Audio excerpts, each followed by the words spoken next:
Көп күндөн бeri элди дүрбөлөңгө салган Дыйкан базарынын жабылуучусу. Бүгүн дагы Лелин районунун акими карапайым калк менен мына ушул маселенин үстүндө жолугушуп, 2008-жылы мэрия менен Кыргыз темир жол ортосунда келишим түзүлгөн. Ага ылайык базардан түшкөн кирешенин 80% Кыргыз темир жолуна, 20% мэриянын шаардык бюджетине түшмөк. Бул акчаларга жол оңдолуп, шаардык коздоого жана башкаларга жумшалмак.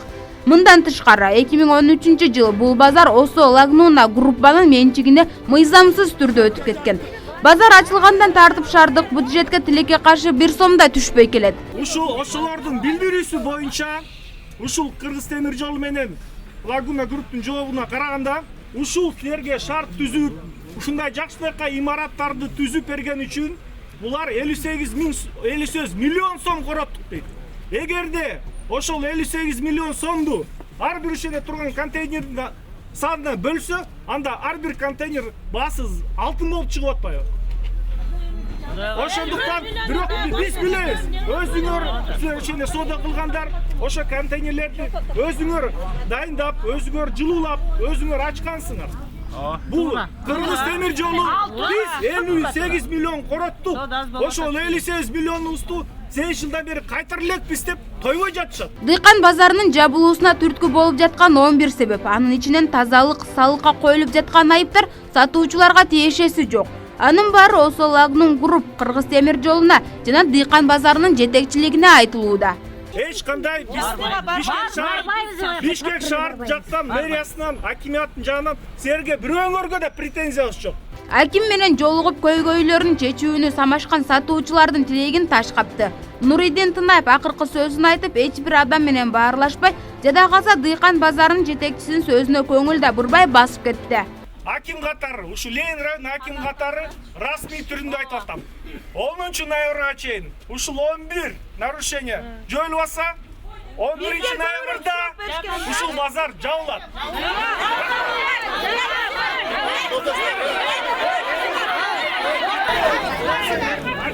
Күндүн суугуна карабай 2-3 саат үнүбүздү жетекчиликке жеткирсек деген элге жогорку билимдүү бир райондун башчысы акимдин мындай кадамы күтүүсүз болуп, ызы-чуу болуп башташканда сатуучулардын арасынан лидерлер чыгып, элди сабырдуулукка, тынчтыкка чакырып жатты. Керек жок бизге. Биз деле түшүнгөн адамдарбыз. Эгерде бизге заманбап базарды куруп койгондо biz barmaqpız, to'g'rimi?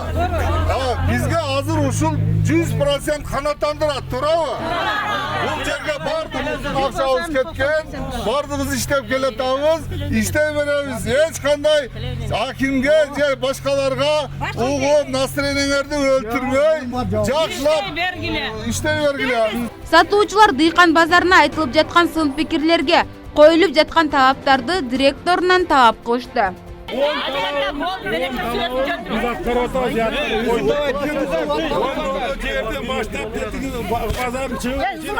Ben salıp koydum. Adamların Meryem yolu. O şu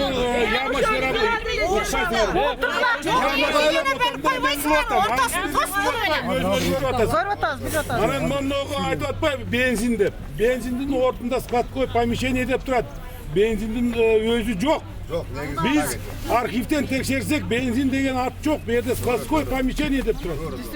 Temir joldu tetigi özübüzge alganбыз, bokur para пожарный менен özüбüз buyakты kaytara alabыз деген. Анан кийин бизде ак госприемки бар. Баягы бала төрөлгөндө ак госприем көрүнөт бул базарда. Ошол бар. Бул мэрия калтайтып атат. Налогду биз төлөп атабыз. Налогду мына мен канча сурады, мен баарын көрсөттүм. Ооба, көргөнбүз. Ушул күнгө чейин ушул күнгө чейин 34 миллион мен өкмөткө которуп бердим. 3 миллион мен налог которуп бердим. Биз эмес.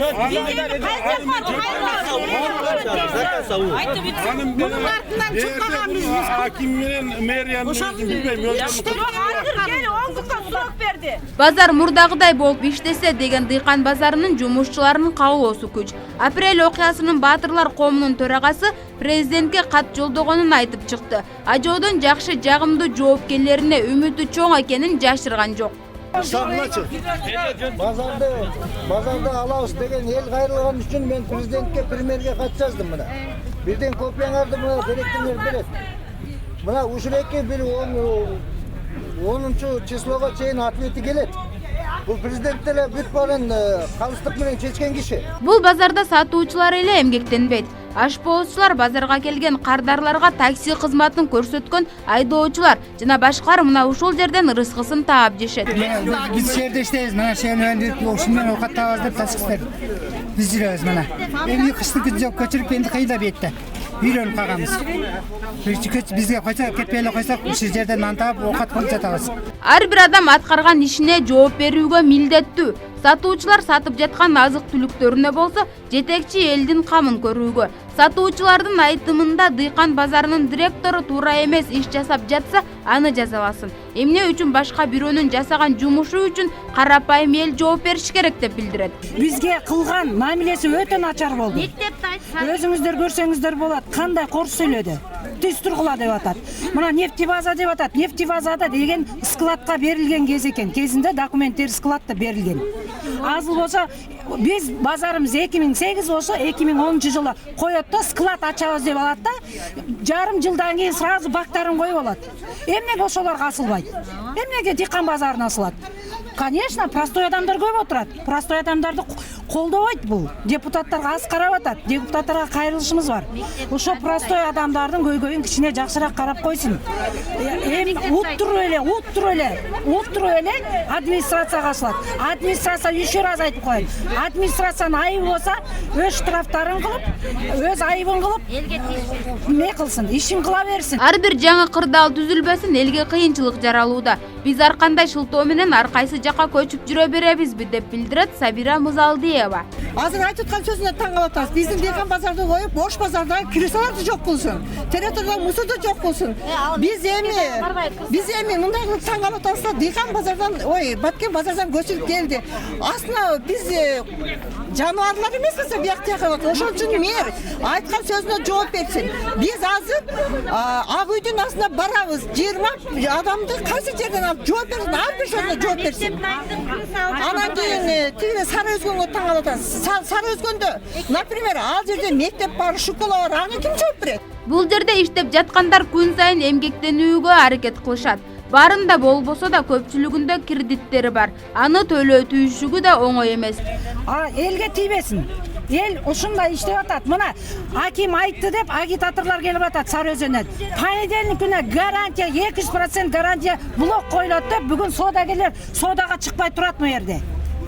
Bir gün bolsa da çöntöklerine minus. Turabı? Tura. Айтып атат да. Блок коюлат деп. Ким блок коет? Неге анда государственный базар деп тиякта документте жүрөт, базар ачылсын, иштесин деген. Ошондо эмнени карады? Нефтебазаны эмнеге берет 2 жылдан кийин? Эмне биз ары баары курал болуп жүрө беребизби? Бизде кредиттер бар.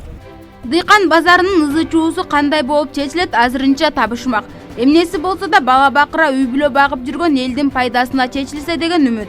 Аклай Мажидова, Бекназар Надырбек уулу, Атайын чыгарылыш үчүн.